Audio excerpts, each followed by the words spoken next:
जय हिंद दोस्तों।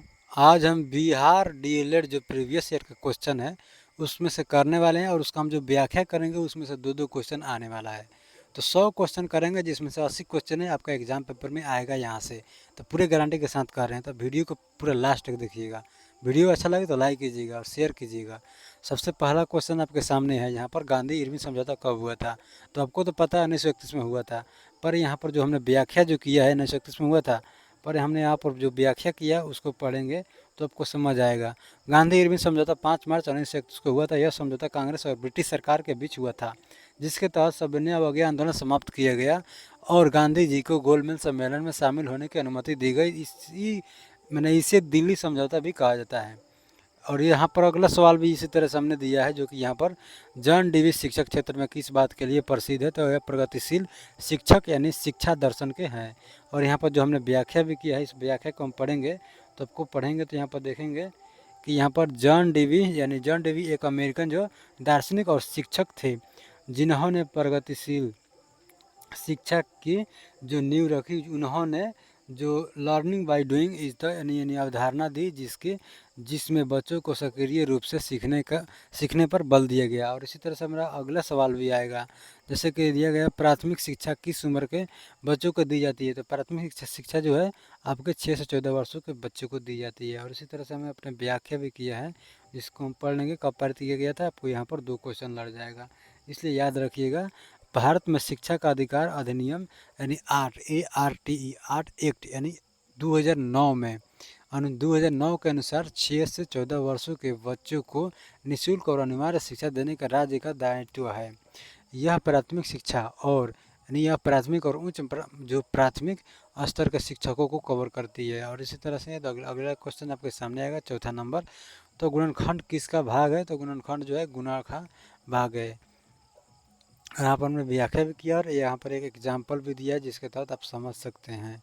अगला सवाल, यहाँ पर हमने एग्जाम्पल नहीं समझा सकते क्योंकि हम अगला वीडियो समझाएंगे तो लॉन्ग वीडियो हो जाएगा, आपको बहुत दिक्कत आएगी। तो यह कोई ज़्यादा हाल का भारी नहीं है, बहुत हौला है, समझ सकते हैं। तो भारत का संविधान कब लागू हुआ था। तो 1950 में तो हुआ था, 26 जून 1950 को। यहाँ पर जो व्याख्या की है वहाँ पर 2 क्वेश्चन लड़ेगा। 26 नवंबर 1949 को हमारा संविधान बन गया था, अपना लिया गया था। और लेकिन इस 26 जनवरी 1950 को लागू किया गया। और यहाँ पर थोड़ा जूम कर देते हैं। और इसी दिन को यहाँ पर जो यह दिन पूर्ण स्वराज के ऐतिहासिक महत्व को दर्शाई इसी दिन की भारत का गणराज्य बना। तो यहाँ पर अगला सवाल भी आपको यहाँ पर देखने को मिलता है, 6 नंबर। तो जो दी गई है, शिक्षण में सक्रिय अधिगमन का क्या अर्थ है। तो आपको पता होना चाहिए, जो विद्यार्थी की भागीदारी और अनुभव की अध्यापक द्वारा अधिक बोलना कि विद्यार्थियों की निष्क्रियता या सिर्फ पुस्तक पढ़ना। तो ये सी नंबर क्वेश्चन आपका सही होगा। तो यहाँ पर हम देख लेंगे और यहाँ पर जो आपका क्वेश्चन पढ़ेंगे तो इसमें से 2 क्वेश्चन लड़ जाएगा। अगला सवाल हम देखते हैं, क्योंकि एनसीईआरटी का स्थापना कब हुई थी। तो आपको पता है 1961 को हुई थी, पर यहाँ पर हमने व्याख्या जो की है, एनसीईआरटी यानी नेशनल जो council of educational research and training की स्थापना 1961 में हुई थी। और यहाँ पर भारत सरकार द्वारा दी गई। इसका उद्देश्य स्कूली शिक्षा की गुणवत्ता में सुधार लाना और पाठ्य पुस्तकों तथा परीक्षक कार्यक्रमों का निर्माण करना है। अगला सवाल आपके सामने आएगा, यहाँ पर जल चक्र यानी जल चक्र में कौन सी प्रक्रिया शामिल नहीं है। तो जल चक्र में अवसादन यानी अवसादन जो है शामिल नहीं होती है। और अगला से यहाँ पर व्याख्या भी हमने कर दी है, जो जल चक्र में आविष्करण यानी संघनन और वर्षा प्रमुख चरण है, जबकि अवसादन में मिट्टी या ठोस पदार्थों के जमा होने की प्रक्रिया जो जल चक्र का हिस्सा नहीं है। अगला सवाल 9 नंबर देखेंगे। तो बाल मनोविज्ञान में पियाजे ने कौन सी सिद्धांत दिया। तो बाल जो मनोविज्ञान था तो संज्ञानात्मक विकास का सिद्धांत दिए थे। और यहाँ पर हमने व्याख्या भी की है, जो कि यहाँ पर पढ़ेंगे। तो जन पियाजे ने संक्रात्मक विकास यानी कि सिद्धांत प्रस्तुत किया, जिसमें बच्चों के मानसिक विकास को 4 चरणों संवेदीग्राम, पूर्ण और संचालित और औपचारिक संचालित में बांटा गया। अगला सवाल देखेंगे आपके सामने। तो प्राथमिक स्तर पर भाषा शिक्षण का मुख्य उद्देश्य क्या है। तो आपको सी नंबर यहाँ पर आंसर सही है। और संप्रेषकता और अभिव्यक्ति का विकास हो। और यहाँ पर हमने व्याख्या भी की है, इसे देख लेंगे। और यहाँ पर सरदार वल्लभ भाई पटेल की भी किस उपाधि से जाना जाता है, तो लौह पुरुष की उपाधि से जाना जाता है, ये आपको पता है यहाँ पर। और यहाँ पर क्योंकि उन्होंने भारत का रियासतों के एकीकरण में महत्वपूर्ण भूमिका निभाई थी, उन्होंने दृढ़ संकल्प और नेतृत्व भारत की एकता के लिए अद्वितीय था। क्वेश्चन नंबर अगला 12 का है, शिक्षा सार्वभौमिकरण किस आयु के वर्ग के लिए प्रस्तावित किया गया है, तो आपको याद रहना चाहिए जो 6 से 14 वर्षों के लिए है। और यहाँ पर किस त्रिभुज का क्षेत्रफल का ज्ञात करने का सूत्र है, तो आपको पता ही है, आधार गुणे ऊंचाई भागे 2। और यहाँ पर जो दी गई है, यहाँ पर कुछ आंसर भी हमें क्वेश्चन भी दी है, उसे देख लेंगे। और यहाँ पर 14 नंबर जो क्वेश्चन देखेंगे, तो भारत में बाल आश्रम यानी प्रतिबंध और विनिमय अधिनियम कब पारित किया गया, तो आपको पता ही है, विनिमय अधिनियम जो 1986 को पारित किया गया था। और यहाँ पर व्याख्या भी की है, 1986 में भारत सरकार ने बाल आश्रम प्रतिबंध का विनिमय अधिनियम लागू किया, जिसमें बच्चों को खतरनाक कामों से बचाना जा सके और उनकी शिक्षा को बढ़ावा दी जा सके। अगला सवाल आपके सामने आएगा, जो यहाँ पर देखेंगे 15 नंबर, और राइट टू एजुकेशन यानी शिक्षा का अधिकार किस अनुच्छेद में वर्णित है, तो यह जो है 21 का ये में वर्णित है। और यहाँ पर हमने व्याख्या भी जो की है देखेंगे, तो यहाँ पर 6 से 14 वर्षों के बच्चों को निःशुल्क और अनिवार्य शिक्षा का अधिकार दिया गया है। 2002 में संविधान में जोड़ा गया और इसे 1 अप्रैल 2010 से लागू किया गया, ताकि इसे लिख दिए ताकि आपके पढ़ेंगे तो अच्छा से दिमाग में आपके सेटअप होगा। नहीं तो ऐसे हम बोलेंगे तो आपको दिमाग में सेटअप नहीं होगा और समझेंगे आपको बकवास कर रहा है। तो इसलिए आप पूरे को पढ़ते रहिएगा, दिमाग में रखिएगा। और यहाँ पर अगला सवाल 16 नंबर देखेंगे, तो शिक्षण सहायक सामग्री यानी TLM का मुख्य उद्देश्य क्या है, तो केवल पढ़ाई को सरल और रोचक बनाना है। यहाँ पर हमने जो पढ़ाई को सरल और रोचक बनाना है, और यहाँ पर व्याख्या भी की है, इसे पढ़ लेंगे। और ये 17 नंबर देखेंगे, तो किस वृत्त का क्षेत्रफल का ज्ञात करने का सूत्र पाई आर स्क्वायर होता है, आपको याद ही होगा। अगला सवाल यहाँ पर हमने सवाल भी दिया है, इसे याद देख लेंगे। बाल विकास यानी बालक किस स्तर पर तर्क संगत सोच विकसित करता है, तो पियाजे के अनुसार आपको बताने का है। तो औपचारिक संचालित अवस्था में तर्क विसर्क। और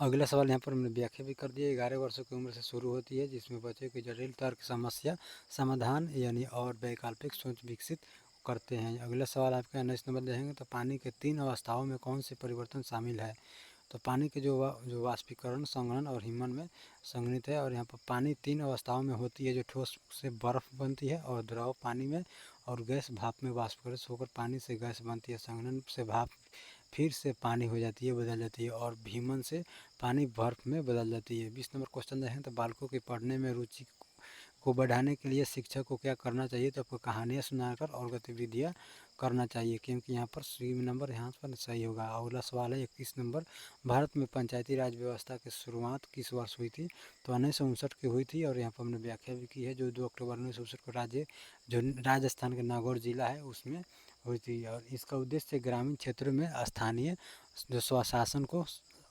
सशक्त बनाना था, क्योंकि 22 नंबर क्वेश्चन यहाँ पर देखें, तो बाल विकास में कोहलवर्ग किस सिद्धांत से जुड़े हैं, तो आपको पता होना चाहिए, जो कोहलवर्ग जो है नैतिक विकास सिद्धांत से है। और यहाँ पर व्याख्या भी की है, उसे पढ़ने जिन्होंने नैतिक सोच के विकास को 6 चरणों में बांटा गया, जो मुख्य स्तरों का पुनरागमत और परंपरागत और उत्तर परंपरागत जो है। 23 नंबर देखेंगे क्वेश्चन, अक्षांश रेखाएँ किस दर्शाता है, अक्षांश जो रेखा है वो जो आपको दर्शाता है तापमान को, याद रहना चाहिए, क्योंकि ये पूछता है बहुत इसमें अक्षांश देशांत। तो अक्षांश रेखा जो भूमध्य रेखा के समांतर खींची जाती है, और ये पृथ्वी के तापमान जो वितरण में महत्वपूर्ण भूमिका निभाती है। 0 डिग्री अक्षांश भूमध्य रेखा पर सबसे अधिक तापमान होती है। अगला सवाल, गुरुत्वाकर्षण बल की खोज किसने की थी, तो गुरुत्वाकर्षण बल की खोज जो आपको देखेंगे, तो यहाँ पर न्यूटन ने की थी। और यहाँ पर व्याख्या भी की है, सर आइजैक न्यूटन ने गुरुत्वाकर्षण बल का खोज की थी, जिन्होंने बताया कि प्रत्येक वस्तु एक दूसरे के आकर्षित बल के खींची जाती है। उन्होंने द्रव्यमान के गुणनफल के गुणकर्म के और दूरी के वर्ग के व्युत्क्रम में होते हैं। अगला सवाल यहाँ पर देखें 25 नंबर, तो बालकों में भाषाई विकास किस आयु में तीव्र से होती है, तो आपको पता होना चाहिए 2 से 6 वर्षों में बालकों में तीव्र गति में भाषा को अनुभव होती है।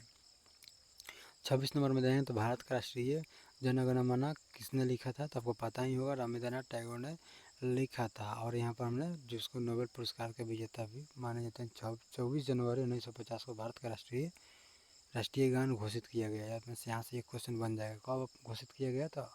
24 जनवरी 1950 को, आपको याद होना चाहिए। अगला सवाल यहाँ पर देखेंगे 27 नंबर। तो यहाँ पर लर्निंग बाय डूइंग यानी कि किस शिक्षाविद का सिद्धांत है? तो आपको जॉन डीवी की है, और यहाँ पर व्याख्या भी की है। अगला सवाल यहाँ पर देखेंगे सौर मंडल का सबसे बड़ा ग्रह कौन सा है? तो ये जो है बृहस्पति है, और यहाँ पर व्याख्या भी कर दिया है, जिसका जो व्यास देखेंगे तो 1,42,984 मीटर किलोमीटर है, और इसका द्रव्यमान सभी ग्रहों के संयुक्त द्रव्यमान के 2.5 गुना ज़्यादा है। और 29 नंबर क्वेश्चन है, तो जो फ्लोरेंस जो नाइटिंगेल किस क्षेत्र में संबंधित है? तो आपको पता होना चाहिए, चिकित्सा सेवा से संबंधित है। अगला सवाल यहाँ पर देखेंगे फ्लोरेंस नाइटिंग को आधुनिक नर्सिंग के जननी कहा जाता है। उन्होंने क्रीमिया युद्ध के दौरान घायल सैनिकों की सेवा करने के जो नर्स होती है उसे सेवा के व्यक्ति रूप में प्रदान की है सिस्टर। यानी संसाधन किसे कहते हैं? तो संसाधन जो मानव के आवश्यकताओं को पूर्ति कर संसाधन कहते हैं। प्रथम गुरुत्वाकर्षण बल, यानी प्रथम गुरुत्वाकर्षण बल किससे बीच कार्य करती है? तो आपको किसी दो पार्टों में किसी दो वस्तुओं के बीच कार्य करती है, कोई भी वस्तु हो। यहाँ पर व्याख्या भी किया है। तो मनोवैज्ञानिक का शाब्दिक अर्थ क्या है? तो मनोवैज्ञानिक का शाब्दिक अर्थ आत्मा का अध्ययन होता है, जो मनोवैज्ञानिक का शाब्दिक अर्थ होता है। और 33 नंबर क्वेश्चन देखेंगे तो संवेदी गामक अवस्था यानी किस मनोवैज्ञानिक नदी है? तो आपको पता होना चाहिए, जो पियाजे नदी थी। और यहाँ पर हमने व्याख्या भी की है, जीन पियाजे ने संज्ञात्मक विकास का सिद्धांत दिया, जिसमें संवेदी गामक अवस्था जीवन के पहले 2 वर्षों को कवर करती है। इस दौरान बच्चा का इंद्रिय जो अनुभव और शारीरिक गतिविधियों के माध्यम से अपनी परिवेश को समझता है।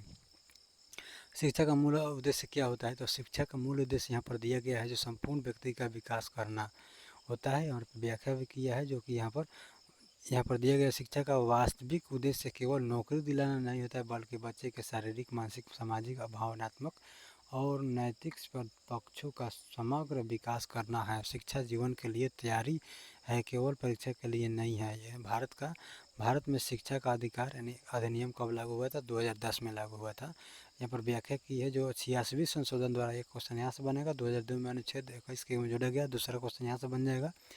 लेकिन शिक्षा का अधिकार अधिनियम जो आरटी एक्ट का 1 अप्रैल 2010 से पूरे देश में लगाया गया, और 6 से 14 वर्ष के बच्चों को निःशुल्क और अनिवार्य शिक्षा के अनुसूचित किया गया। इसमें क्वेश्चन जो पूरा VVI है, इसे याद रखिएगा। जो 36 नंबर क्वेश्चन देखेंगे तो रेडियो के आविष्कार किसने किया था? तो मार्कोनी ने किया था। और यहाँ पर नीचे स्क्रॉल करके यहाँ पर पूरा डिजाइन बताएंगे, तो उन्होंने 1909 में मार्कोनी ने यहाँ पर पुरस्कार किया, उनको पुरस्कार मिला था, जो यहाँ पर विजेता का, जो यहाँ पर गुगली एल्मो मार्कोनी ने रेडियो का आविष्कार किया, जिसमें बिना तार के संदेश भेजने की क्रांति हुई, जिन्होंने 1909 में नोबेल पुरस्कार भी मिला उन्होंने। रेडियो ने दूरसंचार और जनसंचार में महत्वपूर्ण भूमिका निभाई। अगला क्वेश्चन आपके सामने आएगा। यहाँ पर 37 नंबर, संविधान सभा का अध्यक्ष कौन थे? तो आपको पता ही होगा, संविधान सभा का अध्यक्ष जो राजेंद्र प्रसाद थे। और यहाँ पर व्याख्या भी किया है, प्राकृतिक संसाधनों का उदाहरण प्राकृतिक संसाधनों का उदाहरण कौन सा है? तो प्राकृतिक संसाधन का उदाहरण जो है आपको पानी होगा। और यहाँ पर व्याख्या भी की है, पानी, वायु, मिट्टी, जल, खनिज आदि प्राकृतिक संसाधन है, जो प्राकृतिक द्वारा मानवीय हस्तक्षेप के प्रदान किए जाते हैं। इनका संरक्षण मानव जीवन के लिए अनिवार्य है। अगला सवाल है 39 नंबर देखेंगे, तो शिक्षा मनोवैज्ञानिक मुख्य रूप से किसका अध्ययन करता है? तो शिक्षा जो है आपको छात्रों के व्यवहार और अधिगमन प्रक्रिया का है। और यहाँ पर व्याख्या भी किया है, जो शिक्षा मनोवैज्ञानिक छात्रों के अधिगमन, विकास और जो अभिरुचि यानी अभिप्रेरणा और शिक्षा विविध का वैज्ञानिक अध्ययन करता है, ताकि शिक्षा प्रक्रियाओं को प्रभावी बनाया जा सके। अगला सवाल है 40 नंबर, बर्फ़ के पिघलने की प्रक्रिया क्या कहते हैं? तो यह जो है द्रवीकरण होता है। और यहाँ पर जब बर्फ़ ठोस गर्मी प्राप्त कर पिघलती है और पानी द्रव बन जाती है, तो इसका प्रक्रिया को द्रवीकरण कहा जाता है। और इसमें पदार्थ का तापमान जो स्थिर रहता है, जब तक पूरा ठोस द्रव में बदल ना जाए। बल्क शिक्षा का प्रारंभ किससे होता है। तो बाल शिक्षा का प्रारंभ जो है परिवार से होता है। सॉरी, यहाँ पर बालक शिक्षा का प्रारंभ किससे होता है? तो बालक शिक्षा का प्रारंभ परिवार से होता है, आपको पता ही है। क्योंकि जब बच्चा जन्म से साथ ही परिवार के भाषा और आचरण, सामाजिक और आदि सीखना शुरू कर देता है। परिवार को बालक का प्रथम विद्यालय भी कहा जाता है। और भारत में सर्वप्रथम किसने मौलिक कर्तव्यों को जो यहाँ पर संविधान में जोड़ा? तो आपको इंदिरा गांधी ने मौलिक कर्तव्यों को संविधान में जोड़ा था, यहाँ पर 1976 में 42वें संविधान संशोधन द्वारा। याद रखिएगा, मौलिक कर्तव्य का संविधान में जोड़ा गया। जो संशोधन तकनीकी प्रधानमंत्री इंदिरा गांधी के शासनकाल में किया गया। कौन सा विटामिन रक्त का थक्का बनाने में सहायक होता है? तो विटामिन के जो है आपको रक्त को थक्का बनाने में सहायक होता है। अगला सवाल आपके सामने आएगा, जो यहाँ पर इसकी कमी से आपको रक्त होता है, जो अत्यधिक रक्त अस्त्राव हो जाता है, नहीं बह जाता है। अगला सवाल देखेंगे 44 नंबर। तो समझ का विकास, यानी समझ का विकास की मनोवैज्ञानिक के अनुसार मुख्य लक्ष्य क्या है? पियाजे के अनुसार जो देखेंगे तो यहाँ पर पियाजे के अनुसार बच्चों के संज्ञानात्मक विकास का लक्ष्य समझ है का निर्णय करना है। उन्होंने कहा कि बच्चों का स्वयं अनुभव के आधार पर ज्ञात का निर्माण करते हैं। अगला 45 नंबर है, मौलिक अधिकार भारत के संविधान के किस भाषा में वर्णित है? तो भाग 3 में है, जो आपको मौलिक अधिकार है, जो आपको 12 अनुच्छेद जो देखेंगे 1235 में नागरिकों के मौलिक अधिकार के वर्णन है। ये अधिकार व्यक्ति के संख्या, स्वतंत्रता और गरिमा के रक्षा के लिए आवश्यकता है। कौन सा ग्रह पृथ्वी का जुड़वा ग्रह कहलाता है? तो जुड़वा होता है शुक्र रहता है, जो आपको पता होना चाहिए, यहाँ पर पूरा दिया गया है। क्योंकि उसका आकार, द्रव्यमान और जो संरचना पृथ्वी से बहुत मिली जुली होती है। हालांकि शुक्र वातावरण अत्यधिक गर्म और विषाक्त है। सामाजिकरण, असमाजीकरण किसके संबंधित है? समाजीकरण मानवीय संस्कृति के संबंधित है। समाजीकरण वह प्रक्रिया जिसके द्वारा एक व्यक्ति समाज के नियमों का, जो मूल्यों, जो विश्वासों और संस्कृति को सीखता है और आत्मसात करता है। यह प्रक्रिया जन्म से मृत्यु तक चलती रहती है। अगला सवाल यहाँ पर देखेंगे 48 नंबर। तो भारतीय राष्ट्रीय कांग्रेस की स्थापना कब हुई थी? तो 1885 में हुई थी भारतीय राष्ट्रीय कांग्रेस की स्थापना, जो एओ हुमयू के प्रयासों से हुई थी। इससे पहले अध्यक्ष डब्ल्यू वर्जिन ने कांग्रेस के भारतीय स्वतंत्रता संग्राम में महत्वपूर्ण भूमिका निभाई। और कक्षा शिक्षक में शिक्षकों द्वारा पूछे गए प्रश्नों का मुख्य उद्देश्य क्या होता है? तो यहाँ पर छात्रों के समझ को जांचना था, और यहाँ पर पूछा गया। इससे शिक्षकों के छात्र समाज के स्तर का जान सकते हैं। उन्होंने उनकी जो जिज्ञासा और बढ़ जा सकती है, और उनकी सक्रिय भागीदारी सुनिश्चित कर सकते हैं। भारत में संविधान का प्रारूप किसने तैयार किया है? तो भीमराव अम्बेडकर ने तैयार किए हैं। और यहाँ पर व्याख्या भी हमने किया है। तो डॉक्टर भीमराव अम्बेडकर को भारतीय जो संविधान का शिल्पकार कहा जाता है। ये जो संविधान प्रारूप समिति के अध्यक्ष थे, और उन्होंने भारतीय संविधान के निर्माण महत्वपूर्ण भूमिका निभाई है। अगला सवाल आपको अगला वीडियो में देखने को मिलेगा।